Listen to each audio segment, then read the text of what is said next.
केन्द्रापड़ा जिला राजनगर थाना अंतर्गत बालीसाही पाटना गाँव में नवबधू हत्या घटना अभियुक्त मानू कोर्ट चालाण दाबी थाना घेरी ग्रामवासी।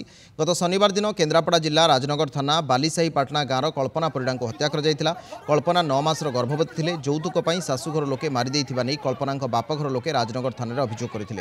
अभियोग पाइबा परे पुलिस स्वामी और श्वशुर को थाना को आनी अटक रखी किंतु कोर्ट चालाण करूना। यार प्रतिवाद में परिवार समेत शताधिक महिला थाना आगे होहल्ला करने सहित थाना घेराव कर तेबे पुलिस क्यों आधार में अभियुक्त मानू एते दिन थाना अटक रखी कहीं कोर्ट चालाण करा से नहीं प्रश्न उठी। एने राजनगर आईआईसी कैमरा सामने मुह खोलना।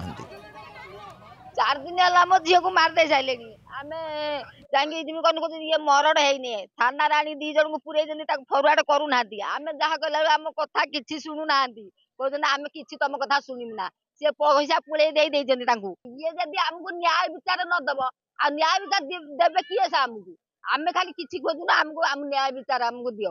मो भौणी को मारी 4 दिन है केस देलुनी से आनिकी बसैकी डेली मिल दौरान से आराम से बस खाऊँ किसी भी करूना शुणुना आम कथा जहाँ कहला बेलू आसिक आमको गोटे आड़ू साड़ू रिपोर्ट देखी कहना तुम भौणी की कहीं मारी ना यहाँ मर्डर नुहे से निजे डॉक्टर बनी जाऊँ से निजे जज बनी जाऊँ आज पर्यंत आमको किसी भी न्याय मिलना ना पूरे रखी आहरी भी जहाँ ना आरएस्ट एफआईआर दि जाए से बांधिले ना।